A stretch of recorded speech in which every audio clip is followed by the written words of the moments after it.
Ok. Boa tarde. Parabéns, um tema bem interessante, assim, instigante. Eu, particularmente, tenho bastante interesse. Ainda voltando à questão que a colega fez da paradoxologia, eu fiquei pensando se a razão, eu pensei um pouco na causa desse paradoxo, seria justamente a transição paradigmática que a gente faz quando acessa a Conscienciologia. Você pensa que é um pouco por aí, que seria justamente a falta de uma consolidação do novo paradigma, que a gente fica com esses resíduos mitológicos? Eu acho que sim. Deixa só eu recuperar a paradoxologia aqui. É na página 3, do finalzinho, né? O paradoxo Ah, da sim. consciência conhecedora e crítica da pensanidade Isso. mística. Eu acho que é um bom exemplo, é o exemplo da mudança paradigmática. Porque, né, por exemplo,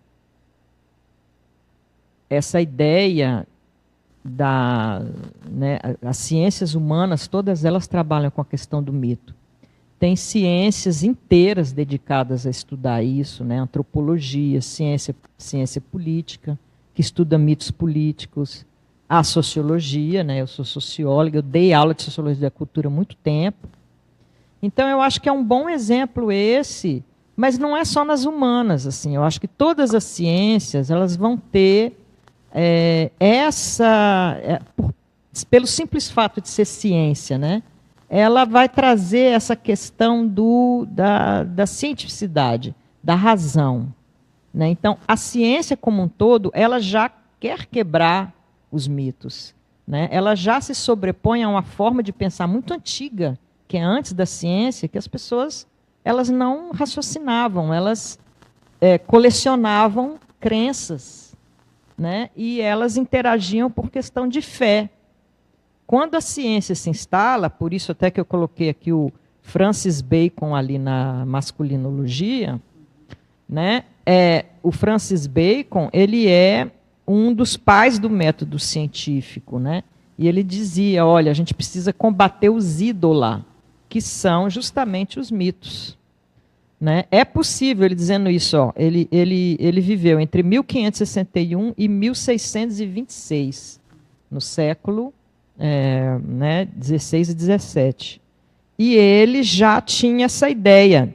É possível a gente ter uma forma de pensar que é generalizável e que possibilite uma liberdade da humanidade. Quer dizer, ele já via o mito como uma prisão, o mito como uma falta de liberdade. Né? Você tem que crer em alguém, você tem que seguir alguém, você tem que abrir mão do seu livre-arbítrio para poder concordar e viver de acordo com alguém que disse algo que é um mito, porque ele tem poder sobre os outros. Então, olha, lá nesse século já tinha o Francis Bacon, né, tentando criar um método científico para superar os mitos. Então, a ciência em si, ela já é uma grande, mega reciclagem da pensanidade mítica, não só as humanas, todas elas. Né? Se a gente pensar, por exemplo, mas ela tem os seus, ela é cheia de... A ciência convencional, ela cai o tempo todo no mito. Vou só dar um exemplo para você. Na física, teve uma descoberta não muito antiga, relativamente recente, que é a questão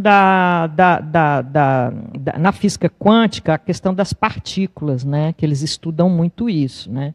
Então, quer dizer, qual é a menor partícula da matéria? Os físicos quânticos querem saber isso. Né? E eles descobriram, a menor partícula da matéria chama fóton.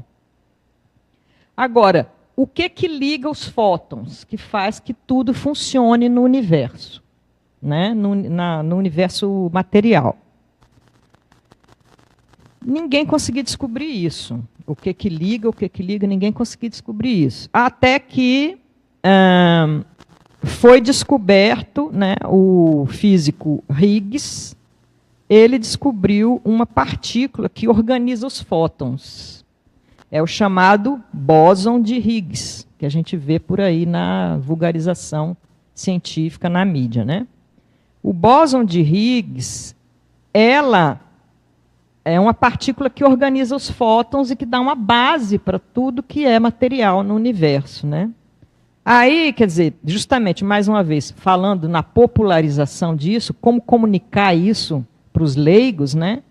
Surge um físico chamado Leo Lederman, que em 1993, para explicar o bóson de Higgs, ele criou a metáfora da partícula de Deus. Então, ele chamou o campo de Higgs de partícula de Deus. Olha só o retrocesso. Então, ele fez referência a um mito bíblico.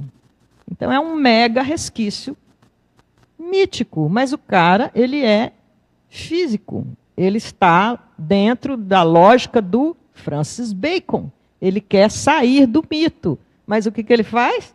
Traz o mito de volta, quando ele chama o bóson de Higgs de partícula de Deus.